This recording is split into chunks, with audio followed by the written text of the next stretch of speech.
सोचिए अगर आपके घर के बाहर कोई चिट्ठी चिपका कर जाए कि भाई साहब हम 23 तारीख को रात 10 बजे आपके यहाँ चोरी करने आएंगे, बचा सको तो बचा लो। आप क्या करेंगे? आप तुरंत पुलिस को फोन करेंगे, राइट? पुलिस आएगी और फिर पुलिस कहेगी अरे ये तो किसी की शरारत है, अफवाह है, टेंशन मत लो। और फिर 23 तारीख को सच में चोर आ जाएं और सब कुछ लूट कर ले जाएं, तो कैसा लगेगा आपको?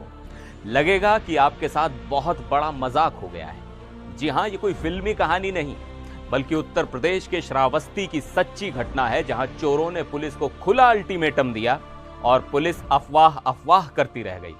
चलिए आपको पूरी कहानी डिटेल में समझाते हैं। नमस्कार, मैं हूं सिद्धार्थ प्रकाश।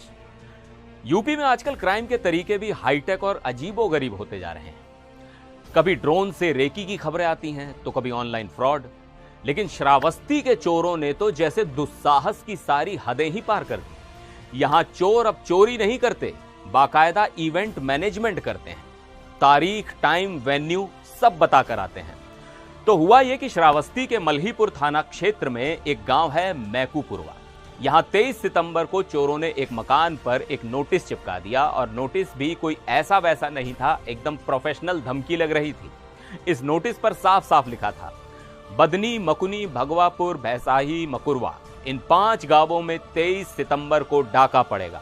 बचा सको तो अपना गांव बचा लो। 23 सितंबर को गांव लुट जाएगा, जितना पहरेदारी करेंगे उतना ही लूटा जाएगा। रात में 10 बजे से रात 3 बजे तक डाका पड़ेगा, आपका गांव लुट जाएगा। अब आप सोचिए, चोरों का कॉन्फिडेंस लेवल देखिए। 5 गांवों का नाम, तारीख और टाइमिंग सब कुछ बता दिया। यहां तक कि यह भी लिख दिया कि जितनी पहरेदारी करोगे उतना ही लूटेंगे। मतलब सीधा सीधा पुलिस को चैलेंज। जब यह नोटिस गांव वालों ने देखा तो हड़कंप मच गया। मामला पुलिस तक पहुंचा। अब किसी भी नॉर्मल पुलिस फोर्स को क्या करना चाहिए? अलर्ट हो जाना चाहिए, गश्त बढ़ानी चाहिए, राइट? लेकिन नहीं, श्रावस्ती पुलिस ने इसे सिर्फ एक अफवाह, एक मजाक समझकर टाल दिया। उन्हें लगा कि कोई शरारती तत्व माहौल खराब करने की कोशिश कर रहा है। लेकिन पुलिस शायद यह भूल गई थी कि हर खबर अफवाह नहीं होती। पुलिस अपनी ही धुन में मस्त रही और चोर अपना प्लान बनाने में। और फिर आई वो रात। नोटिस में बताई गई तारीख, बीती रात चोरों ने उन 5 गांवों में से एक मकुनी गांव को अपना निशाना बनाया। चोरों ने मकुनी गांव में एक परिवार को बंधक बना लिया। पूरा घर आराम से खंगाला। गहने, कैश, खाने पीने का सामान जो भी हाथ लगा सब कुछ समेट कर रफू चक्कर हो गए। सुबह जब परिवार वालों ने किसी तरह खुद को छुड़ाया और पुलिस को खबर दी, तब जाकर पुलिस की नींद टूटी। अब देखिए सिचुएशन की आयरनी। एक तरफ वो नोटिस पड़ा है जिसे पुलिस अफवाह बता रही थी, और दूसरी तरफ एक लुटा हुआ परिवार है जो चीख चीख कर उस अफवाह की सच्चाई बयां कर रहा है। चोरों ने बताकर चोरी की और पुलिस को ठेंगा दिखा दिया। इस घटना के बाद पूरे इलाके में दहशत का माहौल है। जिन बाकी 4 गांवों का नाम नोटिस में था, वहां के लोग रात भर जाग कर पहरेदारी कर रहे हैं। उन्हें अब पुलिस पर भरोसा नहीं रहा। उन्हें डर है कि अगला नंबर उनके गांव का हो सकता है। और हमारे पुलिस अधिकारी, जब उनसे इस बारे में पूछा गया तो साहब इस चोरी को डकैती मानने से ही इनकार कर रहे हैं।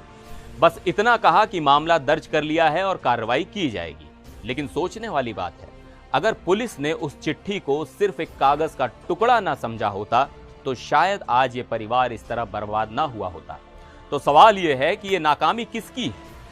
उन चोरों का दुस्साहस इतना कैसे बढ़ गया कि वो अब धमकी देकर चोरी कर रहे हैं? या ये पुलिस के उस सिस्टम की नाकामी है जो एक सीधी सादी चेतावनी को भी अफवाह समझकर नजरअंदाज कर देती है? यह घटना सिर्फ एक चोरी की कहानी नहीं है, यह पुलिस और जनता के बीच टूटते भरोसे की कहानी है। आप इस बारे में क्या सोचते हैं? क्या पुलिस को ऐसी धमकियों को गंभीरता से लेना चाहिए? और अगर आपके गांव में ऐसा कोई नोटिस लगे तो आप क्या करेंगे? अपनी राय हमें नीचे कमेंट्स में जरूर बताइएगा। फिर मिलेंगे एक और वीडियो में, तब तक के लिए नमस्कार।